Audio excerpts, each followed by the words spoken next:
नमस्कार, मी आपल्या सर्वांचा मित्र अक्षय राजे ताटे. मध्य पूर्वेत पुन्हा एकदा तिसऱ्या महायुद्धाची ठिंगी पडते की काय असेच चित्र आहे. एका बाजूला इराण आणि दुसऱ्या बाजूला इस्रायल. दोन्ही देशांमधील वाढत चाललेला हा तणाव आता जागतिक राजकारणाचा केंद्रबिंदू ठरत आहे. नेमकं हे युद्ध कसं सुरू झालं, त्यामागची खरी कारणं काय आहेत आणि या संघर्षाचा परिणाम जगावर तसेच भारतावर काय होऊ शकतो, या सर्व प्रश्नांची सखोल आणि वास्तववादी मांडणी करण्यासाठी आज आपल्या सोबत आहेत आंतरराष्ट्रीय राजकारणाचे तज्ज्ञ प्राध्यापक डॉक्टर विल दारुरकर सर आपल्यासोबत आहेत. त्यांच्याकडनं जाणून घेणार आहोत कशा पद्धतीने इस्रायल इराण युद्ध चालू आहे आणि या संघर्षाची पार्श्वभूमी काय आहे, युद्धामागील राजकीय, सामरिक आणि भूराजकीय सत्य काय आहे आणि पुढे परिस्थिती कोणत्या दिशेने जाऊ शकते, तिसरं महायुद्ध होणार आहेत का, अशा अनेक प्रश्नांची उत्तरं थेट त्यांच्याकडनं जाणून घेणार आहोत. चला तर मग सुरुवात करूया. इराण इस्रायल संघर्षाचं खरं सत्य काय आहे आणि इराण इस्रायल युद्ध का सुरू झालं? इराणवर हल्ला केला. अमेरिकेने आपल्या हल्ल्याचं नाव कॉन्सेप्च्युअली इपिक फ्युरी असं केलं होतं आणि इस्रायलचा जो हल्ला आहे त्या हल्ल्याचं नाव त्यांनी द रोरिंग लायन असं केलं होतं. म्हणजे पहिल्याचा अर्थ असा आहे की महाभयंकर असं काव्य आणि सिंहाची गर्जना अशी दोन नावं घेऊन या मोहिमांना सुरुवात झाली. आज युद्धाला 9 दिवस उलटलेले आहेत, पण युद्ध थांबायचं काही नाव घेत नाही. संस्कृत भाषेमध्ये युद्धस्य वार्ता रम्यः असं एक सुभाषित आहे. युद्धाच्या वार्ता दुरून डोंगर साजरे तसं रम्य वाटतात, पण प्रत्यक्ष युद्ध करणारे आणि युद्ध झेलणारे या दोघांच्यावर जो परिणाम होतो आणि संबंध जगाच्या अर्थकारणावर जो परिणाम होतोय तो भयानक आहे. तेलाच्या किमती 13% वाढलेल्या आहेत. संबंध जगामध्ये महागाई वाढते आहे. त्यामुळं हे युद्ध लवकर थांबलं पाहिजे. पण डोनाल्ड ट्रम्प यांनी कालच असा इराणला दम दिलाय की बिनशर्त माफी मागा. तेच एक महत्त्वाचं याच्यामध्ये वेआउट आहे. तुम्ही जर माफी मागितली नाही तर आम्ही आणखी कारवाया करू. वस्तुतः ट्रम्प यांनी जर युद्ध लांबवलं तर ते युद्ध त्यांना परवडणार नाही, कारण त्याच्यामध्ये त्यांच्या इमेजला किंवा प्रतिमेला धक्का बसण्याची शक्यता आहे. अमेरिकेमध्ये मुळातच टॅरिफमुळं त्यांची लोकप्रियता कमी झाली आणि आता या युद्धामुळं युद्ध नको अशा प्रकारची मागणी अमेरिकेत होत आहे. त्यामुळं आता आपली जी कारवाई केली त्याचं यश आपल्या ताब्यामध्ये घेऊन लवकर युद्ध थांबवावं आणि अमेरिकेनं युद्ध जिंकलं अशा प्रकारचं वातावरण तयार करून लोकप्रियता कायम ठेवावी अशी ट्रम्प यांची स्ट्रॅटेजी आहे. आता याच्यामध्ये इस्रायलचा हेतू अंशतः साध्य झाला आहे, कारण त्यांना इराणने आण्विक कार्यक्रम चालवू नये, कारण त्यांनी जर पूर्ण केला तर त्याचा परिणाम इस्रायलवर होऊ शकतो ही भीती त्यांना आहे. आणि शिवाय या निमित्तानं हॉर्मुझच्या समुद्रधुनीमध्ये होत असलेल्या इराणच्या वर्चस्वाचा प्रभाव कमी करणं आणि हुथी बंडखोर जे लेबनॉनमध्ये गडबड करतायत आणि सुवेझच्या कालव्यावर हल्ले करतायत किंवा हमास बंडखोरांना छुपा पाठिंबा इराणचा होता, या सगळ्याला प्रॉक्सी वॉर असं म्हटलं जातं. हे प्रॉक्सी वॉर किंवा छायायुद्ध हे इस्रायलच्या दृष्टीनं घातक होतं. त्याचा बिमोड करणं हे इस्रायलचं मुख्य त्याच्यामध्ये लक्ष आहे.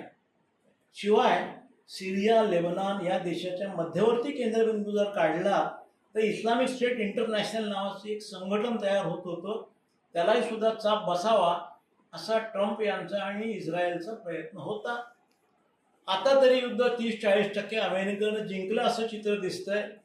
इराण सुद्धा प्रतिक्रियात्मक स्वरूपात काही गल्फ देशावर हल्ले करतोय. त्या देशांच्यावरही तिथलं जीवन अस्वस्थ व्हायला लागले, अस्थिर व्हायला लागले आणि जगातल्या तेलाच्या किमती 8%वरून 13%वरून 15%पर्यंत वाढत चाललेल्या आहेत. त्यामुळे जगामध्ये तेलाचे भाव वाढत आहेत, महागाई वाढते. हे युद्ध थांबलं पाहिजे. प्रश्न विचारतात लोक की हे तिसरं महायुद्ध होईल का? हे तिसरं महायुद्ध होणार नाही. त्याचं कारण असं आहे की हे एक रिजनल वॉर आहे. हे हमासनी जेव्हा 7 ऑक्टोबर 2023ला मध्यरात्री इस्रायलवर हल्ला केला आणि अनेकांना उभीच ठेवलं, त्याचं उत्तर म्हणून इस्रायलनं आतापर्यंत कारवाया केल्या. कसा बसा करार झाला, पण अजूनही शांतता निर्माण होत नाही. म्हणून इस्रायलनं त्या सगळ्या प्रॉक्सी वॉरच्या मागे जो इराण आहे त्याच्यावर कारवाईला सुरुवात केली आणि आता हे युद्ध एकतर्फी माफी मागून थांबू शकतं, पण इराण अशा पद्धतीची माफी मागेल का त्याबद्दल शंका वाटते. पहिली गोष्ट म्हणजे आयातुल्ला खोमेनी यांचा काटा काढण्यामध्ये ट्रम्प यशस्वी झाले, पण दुसरी पिढी त्याची समोर आलेली आहे. आता ट्रम्प यांचा प्लॅन नंबर 2चा प्लॅन असा आहे. पहिला प्लॅन म्हणजे माफी मागायला लावणं. दुसरा प्लॅन म्हणजे इराणमध्ये असलेलं खोमेनीचं सरकार किंवा रेव्होल्युशनरी ग्रुपचं सरकार, सध्याच्या पक्षाचं सरकार उलथून टाकायचं आणि तिथे अमेरिकेला अनुकूल असलेलं सरकार निर्माण करायचं, हा दुसरा अजेंडा आहे. हा अजेंडा सुरुवातीला त्यांना सोपा वाटत होता, परंतु अजूनही इस्लामिक रेव्होल्युशनरी गार्डची पकड आणि लोकांना असलेली त्याची सहानुभूती किती कमी झाली हा प्रश्न आहे. त्यामुळं दुसरा अजेंडा सेट करण्यामध्ये ट्रम्प किती यशस्वी होतात त्याबद्दल जगामध्ये लोकांना शंका वाटते. पण भारताची भूमिका अशी आहे की not by the war but by the dialogue and diplomacy. युद्धाने प्रश्न सुटत नाही तर कूटनीतीने आणि संवादाने सुटतात. म्हणून पंतप्रधान नरेंद्र मोदी यांनी आखातातल्या 8 देशांशी चर्चा केली, टेलिफोनिक डिप्लोमसी केली, डिजिटल डिप्लोमसी केली आणि जयशंकर सर्वांना संपर्क साधून सांगतात की बाबांनो युद्ध आवरा. जीत आणि जे ते दोघंही युद्धामुळे हातबल होईल. इराण उद्ध्वस्त झाल्यावर त्याचं पुनर्वसन कसं करायचा प्रश्न आहे. मुळात पॅलेस्टाईनचं पुनर्वसनाचा प्रश्न आहे, तिकडे युक्रेनच्या पुनर्वसनाचा प्रश्न आहे. युद्धामुळे हे सगळे प्रश्न भयानक होत आहेत. पुनर्वसन ही मोठी समस्या पुढे असणार आहे. संयुक्त राष्ट्रसंघानं हस्तक्षेप केला पाहिजे, नाही संयुक्त राष्ट्रसंघाच्या रचना व कार्यपद्धतीमध्ये बदल झाला पाहिजे. हे तिसरं महायुद्ध नाही, पण एक प्रादेशिक युद्ध जरूर आहे, पण त्याचं पर्यवसान मोठ्या युद्धामध्ये होऊ नये म्हणून युद्ध लवकर थांबलं पाहिजे. हीच यावरती एक महत्वाचा तोडगा आहे असं मला वाटतं. पहिलं महायुद्ध जे झालं होतं ते हुकुमशाही आणि लोकशाही यांच्यामध्ये झालं होतं. पुन्हा दुसरं महायुद्ध झालं, त्यामध्ये हिटलर एका बाजूला, मुसोलिनी, हिटलर, जपान एका बाजूला होते आणि अमेरिका, रशिया आणि दोस्त राष्ट्र एका बाजूला. तेव्हा ते परत हुकुमशाही विरुद्ध झालं. म्हणजे हिटलरची हुकुमशाही, मुसोलिनीची हुकुमशाही याच्या विरोधामध्ये अमेरिकेनं आणि इंग्लंडनं पवित्रा घेतला आणि दुसरं महायुद्ध झालं. आता तिसरं महायुद्ध जे आहे ते महायुद्ध दहशतवादाच्या प्रश्नावर होण्याची शक्यता आहे. कारण पाकिस्तानसारखं दहशतवादी राष्ट्र असो किंवा इकडे इराणने दहशतवादाला दिलेला छुपा पाठिंबा असो, हमासनी केलेला मध्यरात्री इस्रायलवर केलेला हल्ला असो, किंवा जगातील एकही असा देश नाही की ज्याच्यावर दहशतवादी झालेला नाही. अमेरिकेवर 2005 मध्ये झाला, इंग्लंडवर झाला, ऑस्ट्रेलियावर झाला, रशियावर झाला. जगातल्या सर्व लोकशाही राष्ट्रावर हल्ले झालेले आहेत. भारतावर ताजमहालमध्ये झाला, मध्य मुंबईमध्ये झाला, नवी दिल्लीतल्या लाल किल्ल्यावर झाला, पहलगावचा हल्ला झाला, पुलवामाचा झाला. हे सगळे हल्ले पाहता दहशतवाद हे लोकशाहीला एक मोठं आव्हान आहे. म्हणून पंतप्रधान नरेंद्रभाई मोदी नेहमी म्हणतात आम्हाला दहशतवादाविषयी 0 टॉलरन्स म्हणजे शून्य आम्हाला सहानुभूती आहे. कोणीही दहशतवादाच्या प्रश्नावर दुटप्पी भूमिका घेऊ नये आणि दहशतवाद समूळपणे नष्ट करण्यासाठी जगातल्या सर्व लोकशाही राष्ट्रांनी एकत्र आले. या दृष्टीनं अमेरिका आणि इस्रायलने इराणच्या प्रॉक्सी वॉर करणाऱ्या ज्या कंपन्या आहेत, मग ते हुती असो, सुएझ कालव्यामध्ये ते गडबड करतायत, किंवा हमासारखी संघटना असो, या बाबतीमध्ये त्यांनी घेतलेला आक्रमक पवित्रा खरोखर निश्चितच लोकशाहीला बलवान करणार आहे. आता दहशतवाद कसा निपटून काढता येईल आणि दहशतवादाचं समर्थन कोणीही करता कामा नये ही गोष्ट सर्वात महत्त्वाची आहे. आणि इराणने हमासला छुपा पाठिंबा दिला किंवा ते हुतीला पाठीशी घालतायत, हे इराणचं वागणं लोकशाहीच्या दृष्टीने विरोधात आहे. खुद्द इराणमध्ये आपण असं पाहतो की तेथील जन आंदोलन जवळजवळ 1 महिनाभर चालू होतं. महिनाभराच्या आंदोलनामध्ये इराणमध्ये प्रचंड अनरेस्ट होता. अनेकांना पकडून मृत्यूदंड देण्यात आला. डोनाल्ड ट्रम्पने सांगितलं की मृत्यूदंडाचं बंद करा, लोकांना जिवंत मारू नका, मानवी हक्काचा तो भंग आहे. तरी देखील त्यांनी ऐकलं नाही. 6 वेळा बोलणी झाल्या, अबुधाबीमध्ये 3दा झाल्या, जिनेवाला 3दा झाल्या आणि 6वी बोलणी जेव्हा चालू होती तेव्हा इराणने त्याची खिल्ली उडवली. आयातुल्ला खोमेनी यांनी 3 व्हिडिओ जारी केले आणि त्याच्यामध्ये अक्षरशः ट्रम्प याचा पाणउतारा केला. त्यामुळं ट्रम्प संतापले आणि त्यांनी हा ऑपरेशन इपिक फ्युरी करण्याचा निर्णय घेतला आणि इस्रायलने सुद्धा त्याचा सिंह गरजायला लागला. रोरिंग लायन ही मोहीम आखली, परिणामी युद्धाला तोंड फुटलं.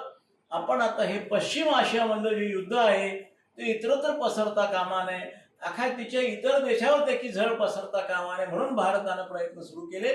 या दृष्टीने विचार करता 13% वाढत असलेल्या किमती कशा रोखता येतील आणि जगामध्ये शांतता स्थैर्य कसं निर्माण होईल हे महत्वाचं आहे. 3 गोष्टी फार महत्वाच्या आहेत. एक म्हणजे पुरवठा साखळी सांभाळली पाहिजे, ती तुटता कामा नये. दुसरं म्हणजे सुएझचा कालवा असो की हार्मुझची समुद्रधुनी असो, इथे जहाजाची कोंडी थांबली पाहिजे. तिसरी गोष्ट म्हणजे न्याय मार्गाने तडजोड करून तोडगा काढून शांत डोक्यानं इराण इस्रायल यांनी एकत्र बसून निर्णय घ्यावा, युद्ध थांबवावं, तरच भविष्य मानवजातीचं ठीक होऊ शकेल.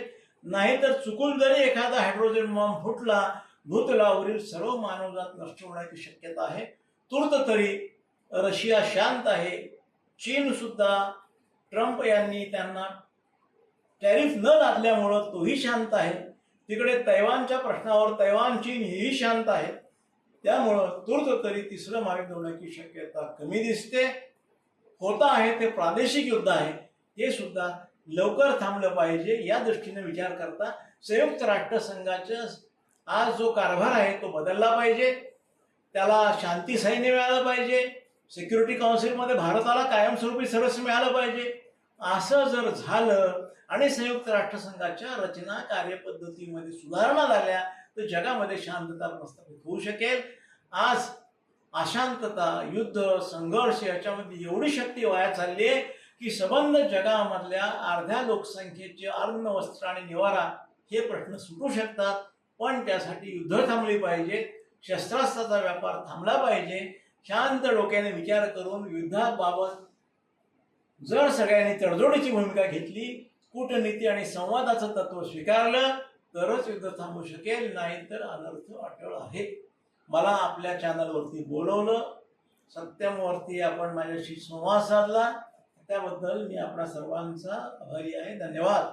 धन्यवाद सर, आपण आपला अमूल्य वेळ देऊन आम्हाला मार्गदर्शन केलं. खरं तर या मार्गदर्शनानंतर अनेकांच्या प्रश्नांची उत्तरं भेटले असेल. तिसरे महायुद्ध होणार आहे का, काय नेमकं इराण इस्रायलच्या युद्धाचे परिणाम भारतावर घडणार आहेत, अशाच महत्त्वपूर्ण माहितीसाठी बघत राहा सत्य पे सत्ता, थोडक्यात पण महत्त्वाचे.